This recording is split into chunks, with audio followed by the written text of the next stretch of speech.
Hello, folks. I'm Christian, product manager at Google. Work on identity and security features, and I guess I'm the last act of the day, so thank you for staying and thanks for coming. I'm going to talk about authentication best practices at Google today. I'm going to look at some beliefs that Google has, some of our strategies around authentication. Bit of a spoiler, it's going to be kind of security key heavy, so if you don't know about security keys already after this session, hopefully you'll be completely skilled up. If you don't like security keys, I guess you should leave. No, you can stay. Hopefully I'll convince you. So anyway, let's get started. No, I'm the only speaker up here, and most folks this week have had 2 or 3 people, so it can get kind of boring with just me speaking up here. So if you have any questions, feel free to kind of raise your hand and come up to the mic as I do the presentation. I'm also going to try and leave some time towards the end for questions, and if you don't have any, I guess you can get out of here a little bit earlier. I only have like 50 slides, and normally for like 50 minutes I did like 180 slides, so we should be good to go. You're in for a treat. All right, so let's get started. I also have a little demo that I'll do a bit later, just to kind of break me just talking up here and showing slides. So anyway, let's jump right in. Click the button. Button should do something. It does not want to. Hold on. We're going to make it work. Okay, I'll click this. Oh, that's also not working? Wait. It worked fine before. No? What? Okay, I can click on this. Let's see. Okay, we're good to go. I had to click on that little thing there, but I guess now I know how Google Slides work too, so that's an added treat. All right, so good. Thank you, though. So let's start with this statement. Is this something everyone in the audience can kind of associate with? Like, it's no secret, we don't like passwords. And if you're not convinced already, hopefully the next couple of slides here on statistics will convince you. Folks that have seen my presentation before will recognize these 2 things. Do you know what they are, by the way? Anyone have any idea? That's right. The one on the left is the most popular password in 2015. What do you think of the one on the right, though? Well, close. It's the second most popular password of 2015. And now you might say, well, this is 3 years ago. People are a lot smarter in 2018, like whatever, like that's cool. So like, let's fast forward a little bit. So what do you think these are? Yeah, so we kind of added some digits onto the end there. I don't know where QWERTY came from, honestly. Maybe people just got tired of typing password, but still, like, so second most popular password in 2018, right? So anyway, password kind of problems, right? Let's look at some more statistics. Google did a study about 3 years ago, and as you can now see, like, things with passwords don't really change. A couple of years ago, we did a study, and we found that about 1 in 2 people fall for sophisticated phishing emails. If the email is well crafted, 1 in 2 people will fall for it, right? And I know there's lots of vendors and other companies that are doing a wonderful job trying to educate users to kind of, scrutinize the website and the URL and the email and hover over it and look at the tooltip and lots of stuff. The fact of the matter is, that's a hard problem. It's a hard problem for like the human mind to solve. We're not kind of that good at doing that type of pattern matching. And kind of a bit of a spoiler alert, we would love to offload some of that effort to hardware and to technology to help us with that problem. But anyway, don't let anyone tell you otherwise. 1 in 2 people, they still fall for phishing. And maybe at your company it's better. Maybe you've done a lot of investment in training and stuff. I can say it's not much better at Google. Like so I mean, we really had to innovate here to try and solve this this problem.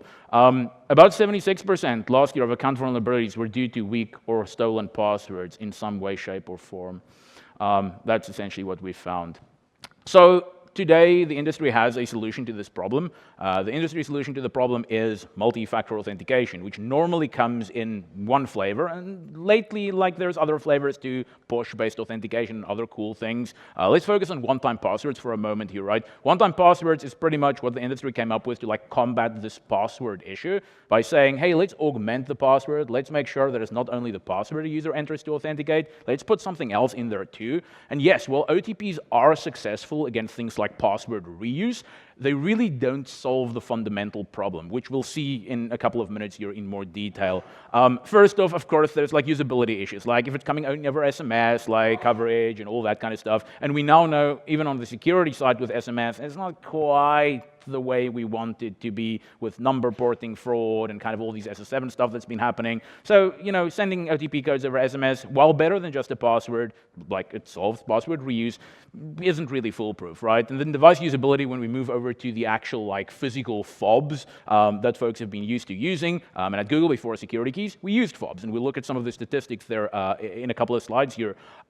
Like kind of using these fobs, right? They're kind of fragile, they have batteries, it runs out, you have like syncing issues, OTPs might get out of sync with the server, and then the last thing, like really expensive, and if you need to authenticate securely to multiple websites, that normally meant multiple of these tokens. I think it's the worst in Wall Street where I've seen this, where traders have to walk around with kind of these, they call it token necklaces, right? It's about 20 or 30 tokens on a keychain because they need to securely authenticate it to all the different sites and services that they interact with.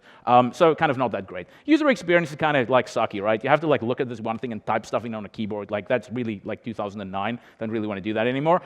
So kind of experience not that great, and really that's why industry has innovated, right? We've come up with other solutions to this multi-factor authentication problem, things like push-based authentication, which is great from a user experience perspective. You're on one device, you get a message, you click a button, you're signed in, but fundamentally, all of these technologies, as we'll see in a second here, are still phishable, right? All of these technologies are phishable, one-time passwords, push-based authentication. Ultimately, if you have someone, a man in the middle, sitting kind of between you and the real service, you can be tricked into not only revealing your password, also your one-time password, and also potentially saying yes on your phone to the wrong login attempt. And we'll look at that in more detail shortly.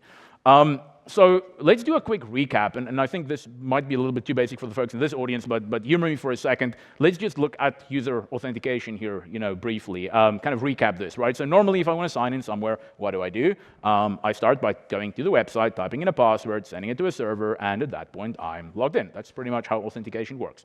It's secure because you have HTTPS and transport layer security and all that, so no one in the middle hopefully should be able to see your password. Basically, if we look kind of at the next slide here, did folks see what changed? Was it obvious? Yeah, the phishing thing there, right? So if you're on the wrong website, it might still look like Google, and if you're not paying close attention to the URL bar, and here we're making it very obvious by making it phishing.com, but like kind of using maybe like Roman numerals or like other kind of character sets, and I know browsers largely solve things with Unicode and other stuff, but the point here is, if you're not paying close attention, and I'm going to show a little demo here in a second where I would kind of bet that folks would not be able to detect my phishing website that we'll be looking at here. But anyway, it's kind of not that easy for users who's in a hurry, who kind of just wants to get the job done, to always inspect all of these elements. Everyone knows that, especially not if they get sent emails like this, which kind of installs urgency. And then a quick raise of hands here. Who have seen Mark and Gumi's presentation yesterday? Anyone here?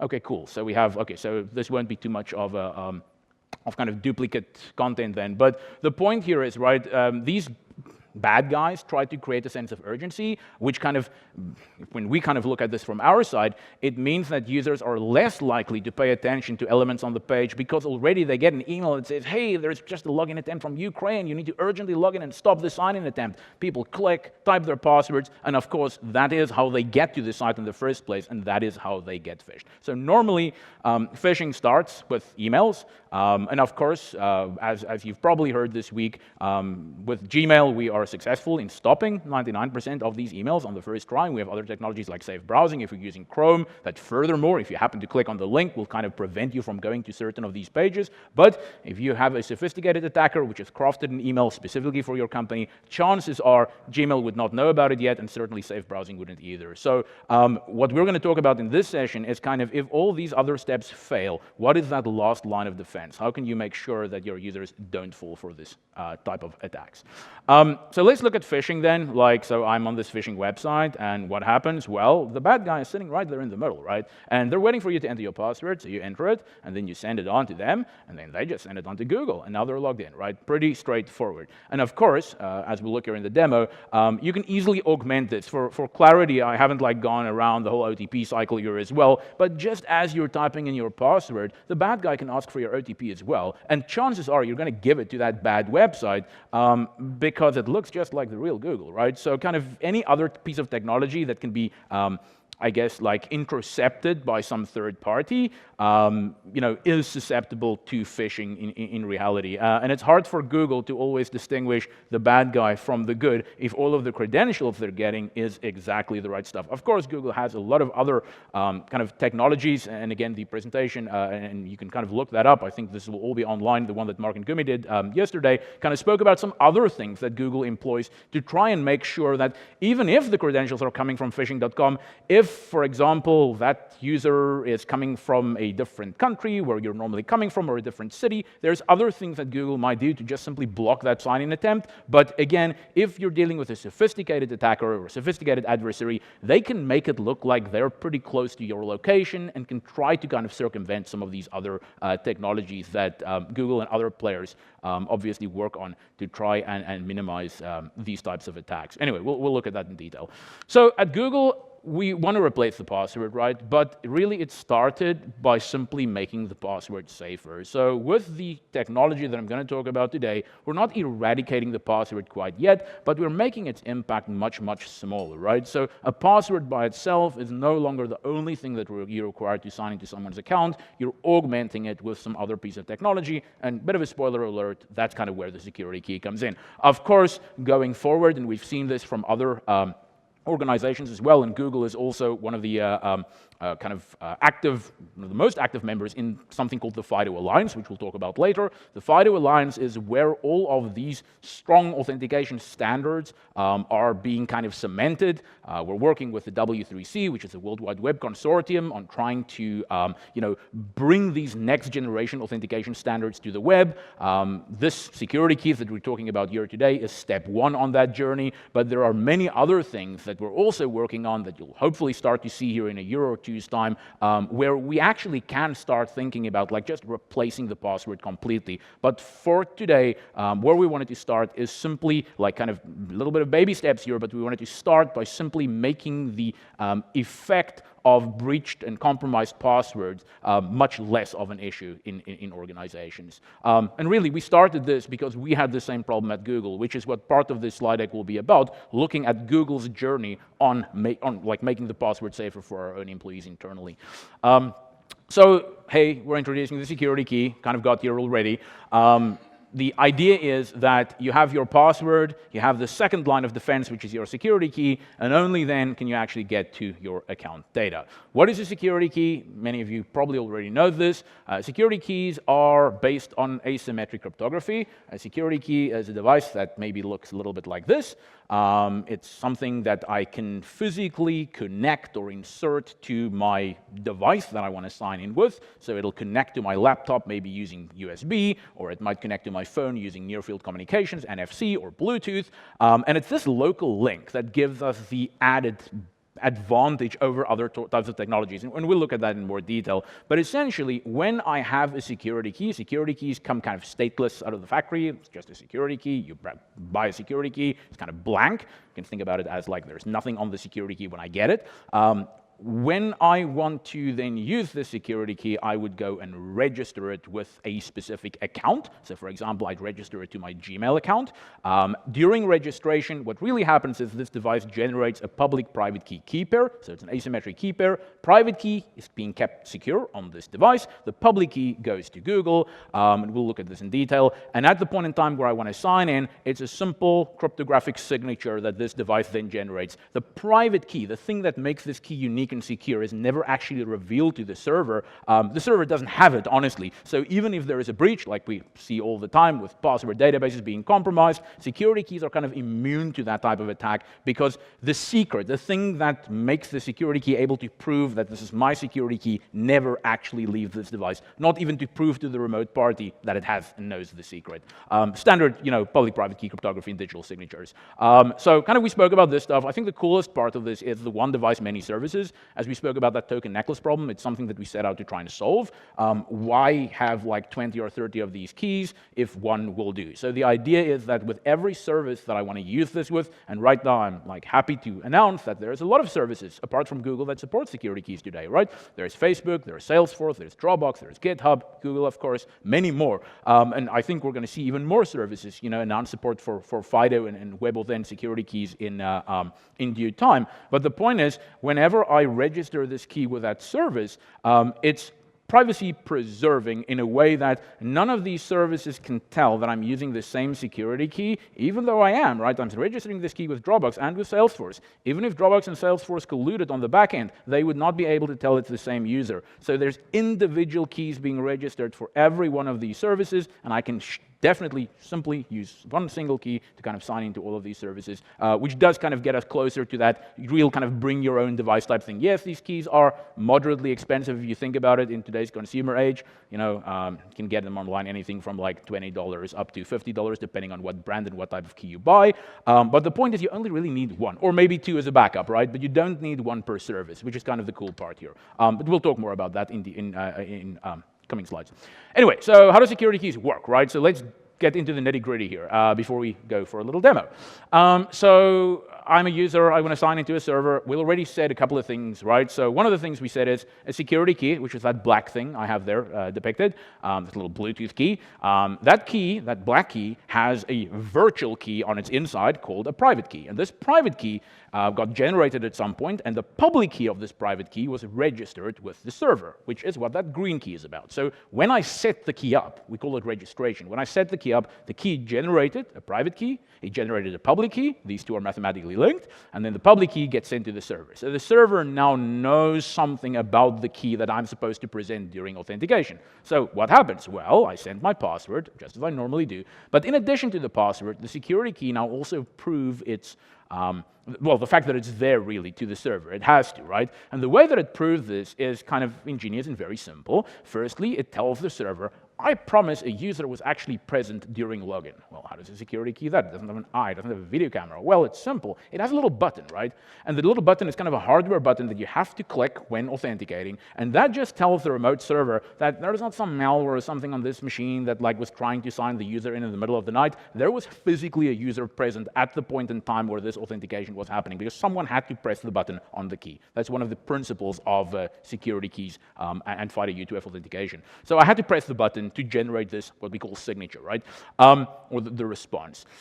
Then we also have a server challenge in there. The server challenge is kind of pretty straightforward. That's the thing that makes sure that we can't just replay authentication attempts. So every time I sign in, the server will send a new random challenge to the key. The key has to echo that back to the server and say, yep, it's fresh, it's for this login that the user is trying to do on this exact day and time.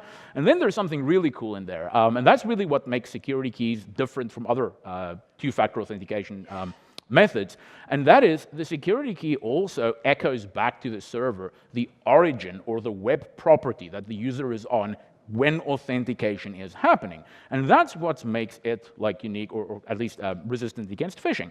Because when I'm trying to sign in, the security key needs to tell the server that, yeah, this is Google's property that I'm on at this point, and if it's not, the server will simply not accept the response that's coming from the security key. Now, you might say, well, if there's a bad guy in the middle, they can just change that. Well, they can't, because what's important here is that that whole yellow block there is digitally signed using this private key that's inside the security key, and the server can recognize that by decrypting it with the public key that it has for this the specific security key for this relationship. So that's kind of part of the magic here. None of that is rocket science. It's all pretty standard, like public-private key crypto, but kind of used in a little bit different way here with the web origin that's kind of making up part of this sequence. So now I know everyone's kind of half asleep, so I will move on to the demo, so hopefully that'll wake everyone right up. But before we do that, let's just quickly look at a phishing attack and how the security keys help defeat phishing, right? So this time, I have the user, they're going to try and sign in, they're on phishing.com, I'm going to send the password over to the phishing guy because, I don't know, like my security key, of course, is set up and everything's good. Sending my password along. I am sending this like signature along, but of course, this time the security key reports that the user is on phishing.com. And because the user is on phishing.com, the server will simply refuse to accept that signature. And at that point, the login will be defeated and the bad guy will be defeated. Now, again, you might say, well, the bad guy can just change it. Well, they can't really, because the whole thing is digitally signed. And the moment they tamper with anything in that signature or in that response, the signature becomes invalid, and the server can tell that it's not this yellow key and the security key that signed that response anymore. So it's really a very, very fundamental and very straightforward way of kind of protecting the user, but it's very, very, very powerful. So at this point, a little bit of demo time. So I hope everything is going to work. It's always kind of tricky if we have so many different moving parts, but I'm going to try my best. So if I can ask for us, yes, switch over there. Cool. So I have a Google sign-in page on the screen there. What's wrong with the sign-in page, if anything? It's refreshed, kind of looks good. Let's type some garbage in there and see if it like, okay, looks like it's okay. Yeah. Well, that's a good question. It's because my window is so small. Let's say I'm on a low-resolution browser. That will kind of be where I'm stuck. That's what I see, right? But you're absolutely right. When I expand this window, which I will now do, ooh, look at that. Look at all this other stuff, right? But again, most users would be like, yeah, like HTTPS, that kind of looks good. COM, that's always in there, right? Little TK, I don't know. TK is interesting. It's an artifact of me not wanting to pay for domain registration. You can register free.tk domains. I guess I could make it .com if I wanted to spend $50, right? But the point is, the URL bar is wrong. But I have a search for it and everything. Like, if you train users to like look for this, yeah, connection is secure. Secure is good, right? It's cool. But of course, the user is being phished at this point in time. Now, let's look at a user account that has two-step verification set up. And let's just look at how sophisticated this specific phishing attack is, right? So what I'm going to do, I'm going to just quickly unlock my iPhone. So this is good. It's an iPhone 10, so it keeps locking itself when I'm not looking at it, which is really irritating, honestly, but especially for this demo. We'll see if it works. So what I'm going to do is I'm going to use a user account that has two-step verification set up. Keep my iPhone alive. This is the account that I want to use. This has two-step verification set up. It has two-step verification with SMS OTP set up, and it'll send the SMS to a phone that I have right here, which I will show to you in a second. So what I'm going to do is, first, I'm going to enter my username, enter. I'm smart, so I always check if like this is the right site by entering garbage and seeing if it can detect, yeah, it's my wrong password. So this phishing site is really smart. It's trying my credentials in real time against the real Google site to make sure it's correct before allowing me to pass on to the next phase in the login flow. So what I'm going to do now is I'm going to enter my password. I feel like a magician up here, really. So I'm going to enter my password at this point, and then what's going to happen when I press enter, hopefully I will receive an SMS from Google, because this bad guy is in real time trying the username and password against the backend kind of website that is Google in this case. So Google will think it's a real login attempt, and hopefully Google will send me an SMS. So let's see. Can we switch to the iPhone at this point? I'm going to hit enter. I want to see if we do that. Is it working? Is it good? I think it's happy. It says it's happy. It says it's on, but no.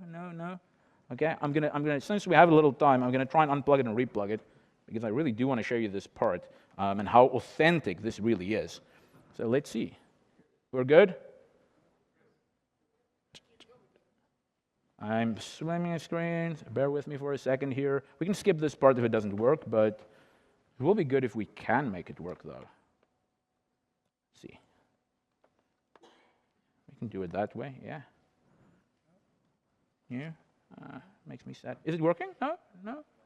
All right, I guess we'll have to like forego this part, but I will show it and hold it up, and then I will, okay, we can do that. Yeah, all right, we can do that, sure. Yay! Okay, cool, with the iPhone. But we're going to quickly have to switch the cable again. So you see my iPhone here, right? What I'm going to do is I'm going to try and log in. I'm just going to hit enter on this screen, right? So I'm going to click next, and then I'm going to be asked to enter an OTP, and hopefully I'm going to get sent an SMS. See, there it comes in, and I'm going to click it. And you can see all my other Google OTPs here. It's coming from Google, right? So this strengthens the belief of the user that I'm doing everything right. Google just sent me an SMS OTP to my real phone. Here it is. The OTP actually is 564865. So I'm sorry, that was all the trouble just to see that little message right there. So now we're going to switch back. A little bit of a, like, I guess, there we go. Hopefully it'll work. I'm going old school.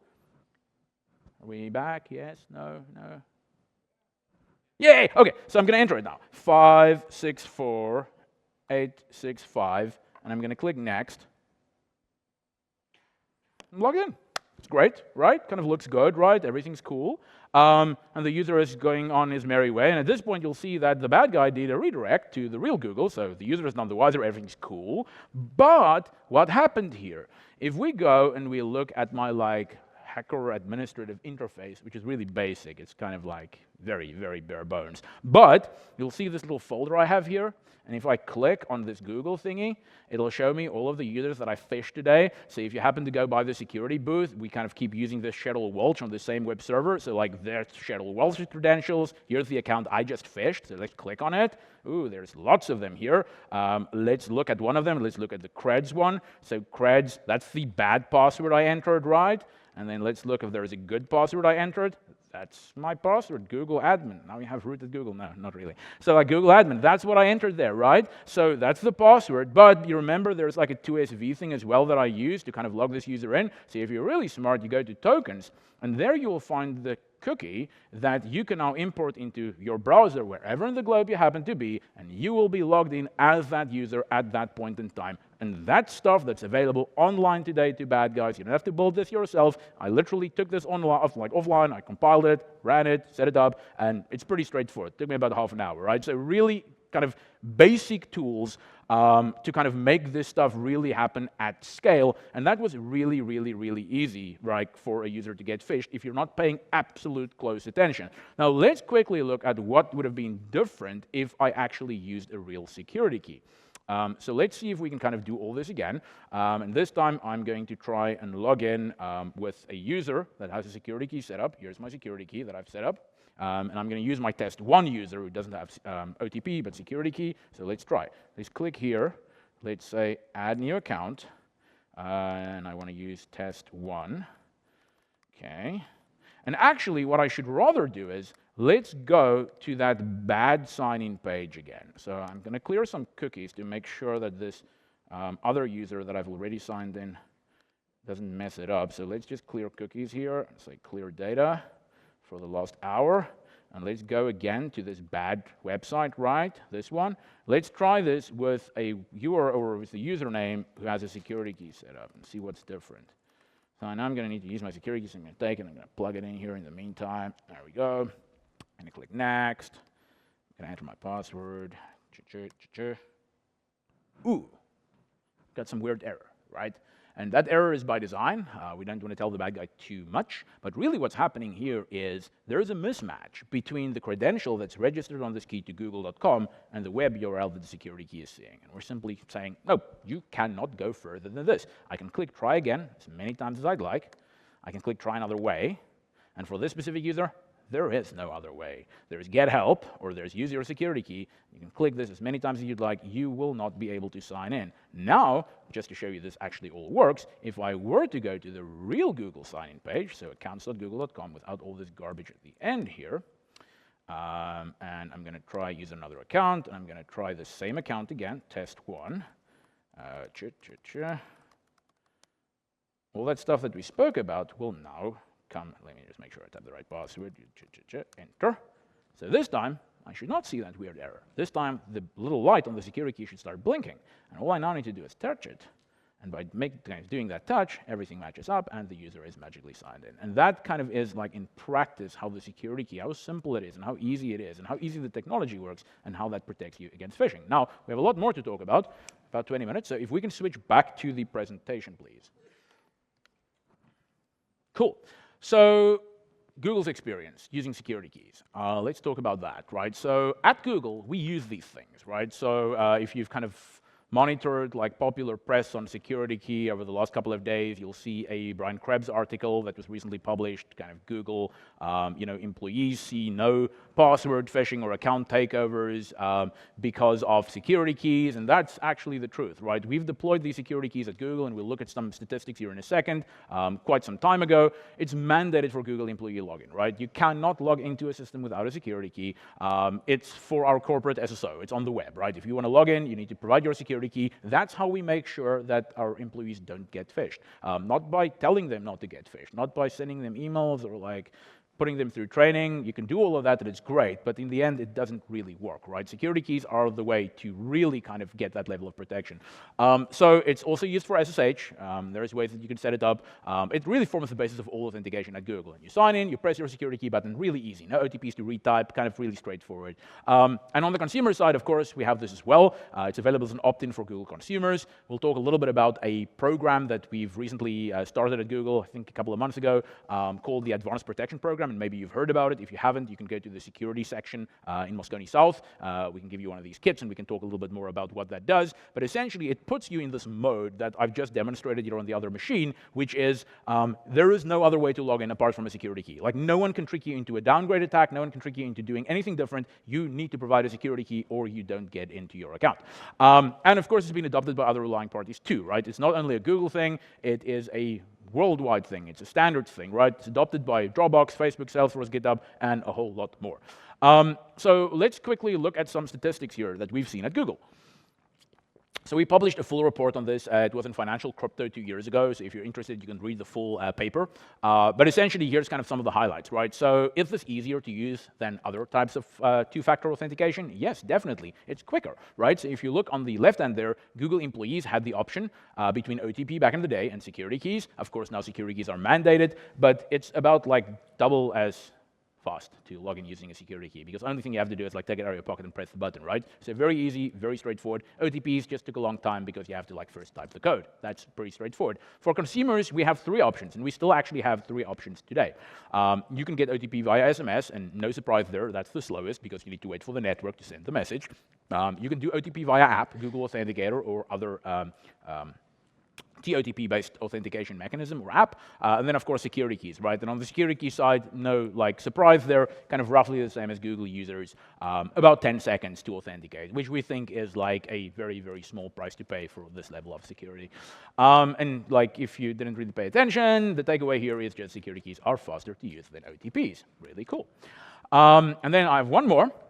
That we took from this. And this slide, kind of at this time in the afternoon, like I don't know if I'll even be able to parse this one, but I'll try my best. So basically what this boils down to is we had a whole bunch of support incidents when we started down our path of deploying security keys. Now what you're seeing here on the bottom, on the x-axis there, is kind of obviously timeline, like as we were deploying security keys. And those lines at the top, those weird lines, is kind of a little bit of uncertainty kind of in that like lines there, and that's why it's like lines and not dots. But essentially what we're saying is by about November 2014, we had about 100% penetration at Google for users with security keys. And what's interesting is, as we kind of have more deployment, and I'll use this green laser pointer there, as we've had more deployment of security keys, up to about 100% here, and as our OTPs dropped off here, support incidents, which is the line in green, kind of like for, so this is support for security keys, the green line, right? So support for security keys. Support for security keys, even as the adoption was growing up to 100%,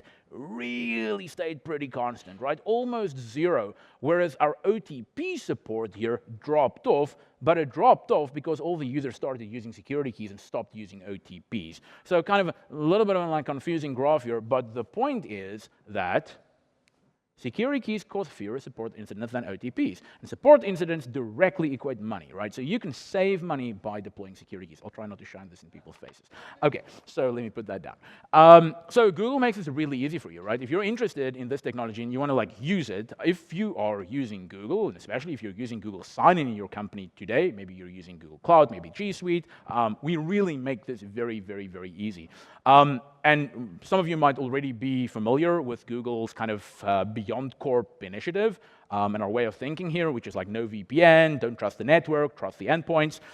So basically, security keys and strong identity makes, and the phishing resistance author makes up like a very key part of the BeyondCorp story, right? Making sure it's the right user logging in on the right device. That's kind of part of the strong identity and phishing resistant also. So security keys fit into Google's BeyondCorp story, and I kind of think of it as like step number one, right? That's the first thing you have to get right. Only then can you start building all of the other complex access controls on top of this stuff.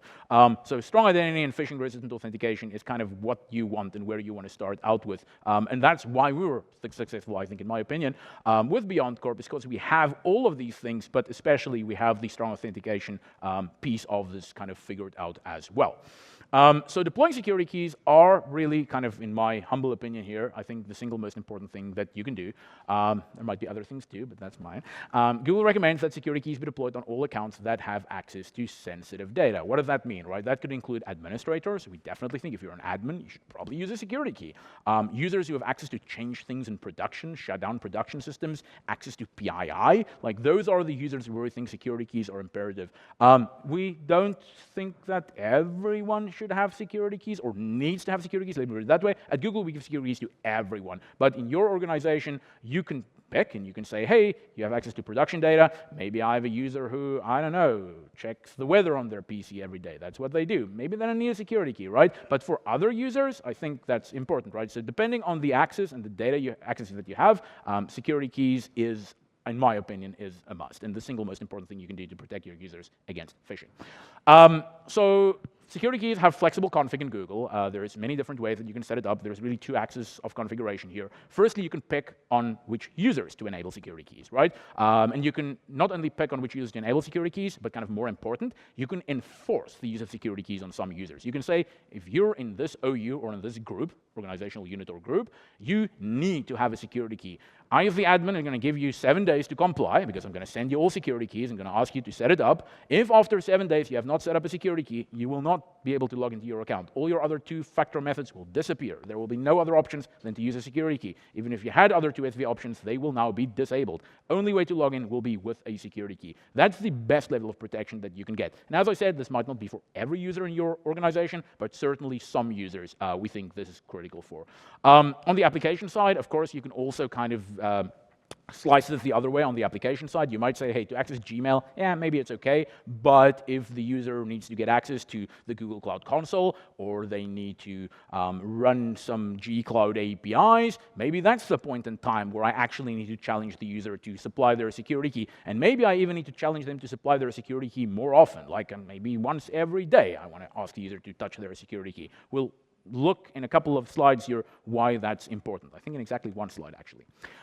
So why it's important to touch your security key more than once a day. If you've ever seen a Googler work on a laptop somewhere, you've probably seen them kind of, with the security key that's semi-permanently built in or bolted onto their machine and touching it once a day. There is a reason for that, right? So security keys really have two use cases, right? Two big use cases. Number one, and the one that we continuously talk about, the one that really protects users against phishing, is that number one use case. It's bootstrapping, right? So bootstrapping is when you're signing into a new machine for the first time. That's where you're vulnerable, right? So that's the point where you're giving everything away. You need to type your username, your password, you need to exercise your security key.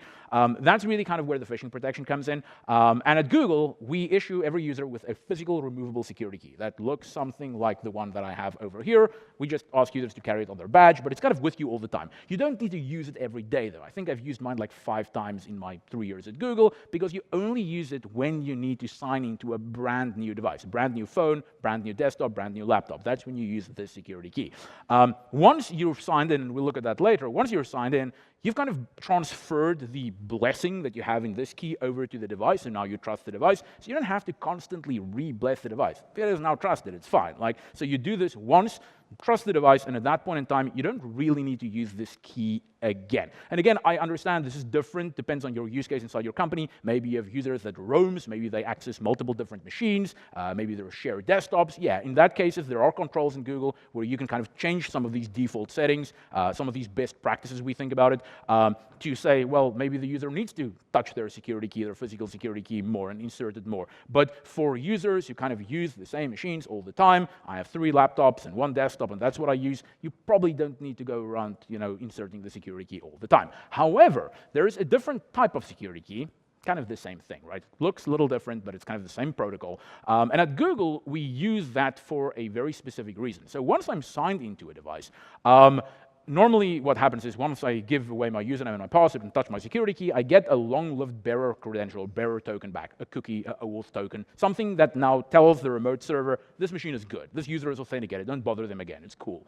You get that thing back, right? The thing is, those things can kind of sometimes get lost, like especially in like the era of cloud computing. Maybe your user has some OAuth tokens for cloud, maybe they're publishing stuff up on GitHub, maybe they're publishing the token accidentally, I don't know, like now everyone on the internet can authenticate it them. So what we do as Google is we kind of tie that long-lived credential to the fact that the user has a security key in their machine, and we make them exercise that local security key that's kind of almost permanently in their laptop all the time on a like regular basis. At Google, you typically do it once a day, just to reprove to the Google systems that this bearer token that you're presenting is still coming from a machine that Google trusts, right? If someone actually took this security key, or at least this bearer token, and they kind of put it somewhere else, they can send the bearer token to Google all they'd like. If they can't actually produce the security key that's in the user's machine, that token will be rejected. So Google is we're making these types of controls available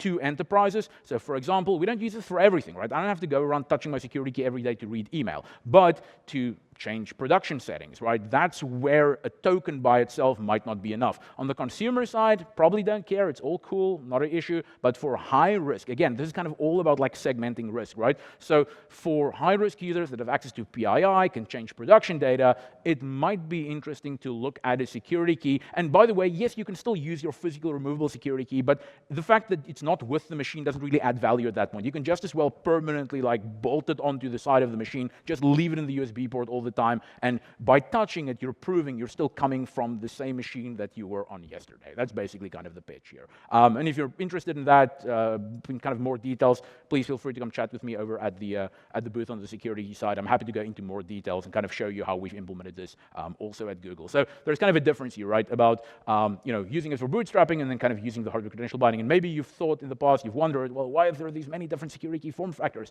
Some that you carry around and some that's permanently in the machine. The one in the machine certainly isn't really a second factor, and technically that's not what it's used for. It's not used to kind of come in and say, well, yes, it's the right user at this machine at this point in time. It's simply to say it's the same machine that I saw yesterday that I'm seeing again today. It's kind of the pitch. So let's quickly talk about something else. If you've seen the keynotes today and some of the security spotlight sessions here, you might have heard about Google introducing a new security key, the Titan security key. So the Titan security key is really cool, and you might ask, well, why did Google decide to go this route? Well, I mean, there are many security keys on the market today.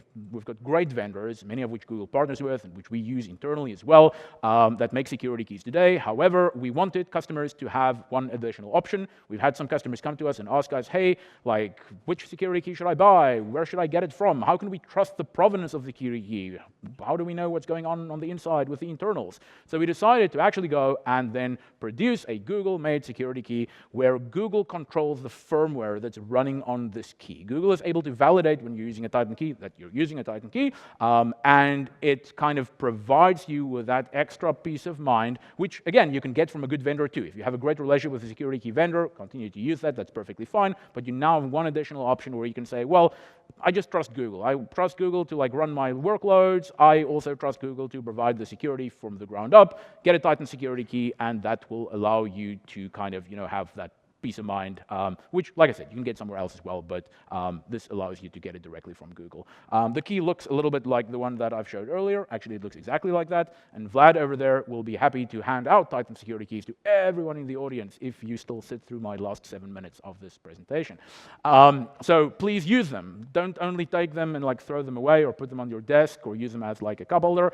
Please use them, set them up on your Google account. If you happen to have a Google account, personal account, set them up. If you have a company, like a corporate enterprise account, and you're an admin, even more important, please set those keys up. We'll check now. So phishing resistant, second factor of authentication, we've said all of this stuff. Like that is what security keys are, validates the identity of the user and also the URL of the login page. And really the difference here is, hey, it has a secure element with firmware that's written by Google. It can verify the integrity of security keys at the hardware level. That's why we made it part of our Google Titan brand. As you've probably heard before, Titan is kind of Google's security brand, kind of Google-rooted trust is kind of what the brand means, and this kind of is no different, right? Have a Titan security key, you have kind of Google Provenance all the way from the ground up. It's built on open standards. You don't only have to use it with Google, you can use it with all of those other great properties that I spoke about earlier, and all of the others that will come out with hopefully WebAuthn and FIDO in the future. So pretty cool, right? Pretty neat. It's available now for Google Cloud customers through your sales rep. If you are interested in getting like a whole bunch of these, please talk to your sales reps. If you're interested in having one, ask Vlad, he can give you one. Or if you wait for another couple of months, like a month or two, you should be able to buy these on the Google Store as well. So if you have like small quantity needs, just go on the Google Store and grab them off there. So I'm almost done, I promise. Here's a little testimonial from Brian with Stripe, great company that we work with here, that has adopted security keys throughout the company. Every user uses security keys, and they are pretty happy with the decision they've made. So this is kind of another company that decided to take the same route as Google, where all employees, wherever you are, security key login, and that's pretty much what they use to sign in their users. And security key enforcement is basically that product that we spoke about that gives you the ability to not only please ask a user to use a security key, but enforce the use of a security key. If after a certain date, after a week of starting at a company, if they haven't used security keys yet, their account access will be blocked. They have to register the security key that you gave them. Of course, you can also register security keys on behalf of users and all sorts of other cool stuff in the Google Cloud Console, but usually self-registration is the way that this works. You sign in and you get prompted to register your security key. Some other interesting things I decided to throw into the presentation here, which I'll talk about briefly, is because we have all these other things in place, because we have kind of the BeyondCorp strategy with figuring out, which devices you're using and what kind of settings you have applied on your client devices, we can do some interesting things with BeyondCorp, right, and at Google. For example, one thing is long-lived sessions, right? For a long time, folks have thought about like making users type their passwords more is more secure, like log them out every 10 minutes and make them type their password again. We don't believe in that, right? If you think about your Gmail account, you log into your Gmail account on a new device exactly once in your life. Then we will never challenge you for that password of that machine again, or for that account again, unless you make some significant changes, right? So for us, having users type password less have the effect of making users more discriminatory when they actually see the password challenge and make them think a little bit harder before just typing their password into all of the boxes.